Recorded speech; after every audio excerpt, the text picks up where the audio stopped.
Israeli Prime Minister Benjamin Netanyahu scheduled to address a joint session of Congress this afternoon. He's looking to shore up support amid the continuing war in Gaza, which has claimed tens of thousands of lives.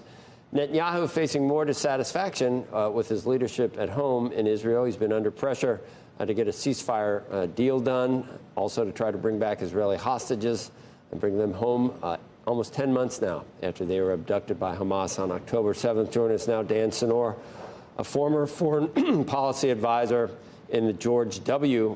Bush administration. He's the host of the Call Me Back podcast and co-author of The Genius of Israel. Dan, haven't seen you in a while. It's good to have you on. Good morning. There are some people going today, and there's some people that aren't going. And I mean, obviously, everyone's talking about Vice President Harris not going to be in attendance. She's been outspoken and even diverged from the Biden administration on this issue to some extent. But Dick Durbin, what is he doing today, the second-ranking member in the Senate? Are people not going because Netanyahu is polarizing, or well, I would say a few things. First of all, I think Vice President Harris has known for months that this date was scheduled. The leadership of Congress, both houses of Congress, worked on this date with the Israeli government months ago. So she says she's a scheduling conflict. She chose to have a scheduling conflict, and obviously, given that she's now the presumed nominee of her party for president, you would think she could rearrange her schedule for one of America's most important allies, having their leader visit Congress. Regardless of what one thinks of Prime Minister Netanyahu, and I understand he's a polarizing figure. He's a polarizing figure in Israel, and he's a polarizing figure in the United States.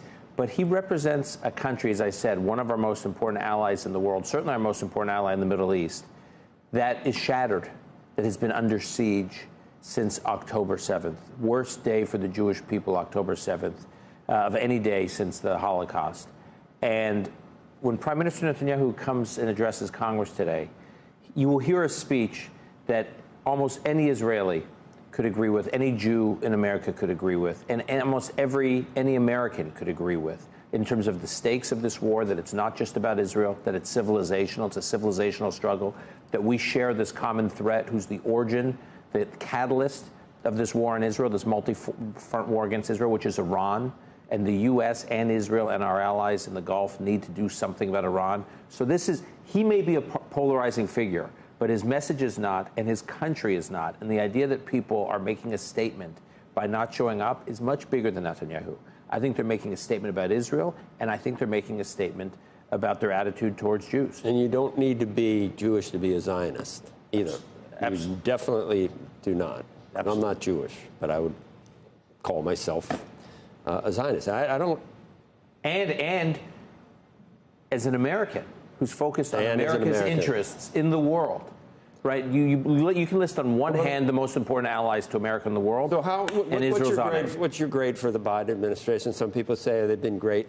I think you'd start telling people whether they can or can't use weapons, or holding back on weapons, or saying, well, quid pro, if you do this, you're not going to get him. If you do this, you will get him. I think that's all BS. And I'd give him, would you give him a B? I'll tell you this. In the early days of the war, I think the Biden administration was extraordinary. They deployed military assets to the region. President Biden made a strong statement standing shoulder to shoulder with Israel. He traveled to Israel. Seems like a no-brainer. That was important. But traveling was one thing. But I will tell you, somewhere between late December and kind of March, April, something happened in the administration where the administration started to turn. It got particularly bad kind of around March, April, where the administration did not veto that UN Security Council resolution. And who knows who that is, Dan? Greenlit that Security Council. Do you have any? Who is that? It's not Biden. Who knows? Who decided that? I think it was ultimately Biden who decided to do it. Really? He was under enormous pressure from progressives within his own party, and he made what was mostly a political decision. You had Senator Schumer deliver that terrible speech on the floor of the Senate that the administration knew about. But here's why it matters. It has been widely reported, I've heard this from senior officials within the intelligence community in Israel and the United States, that Yehia Sinwar, the architect, one of the two architects of October 7th, follows events in the United States closely. He follows politics here closely. And when he sees a breach between the U.S. government and the Israeli government, his incentive to negotiate a deal goes down. Because he says, wait a minute, pressure's mounting on Israel. It's not mounting on Hamas. And so to your point, Joe, when the U.S. does things like hold back some munitions, starts to put on conditions for the distribution of munitions to Israel, when they see these crazy protests and these student encampments on U.S. college campuses, the leaders of Hamas say, the world is beating up on Israel. The world is mounting on Israel. Let's stand back. Why do we have to come to the negotiating table? But wait a second. This is not just a split between the United States and Israel. This is a split within Israel itself with Benny Gantz and the rest. I mean, this is a lot of that can be placed back on Netanyahu's head. So Netanyahu is very unpopular right now. I'm not going to dispute that.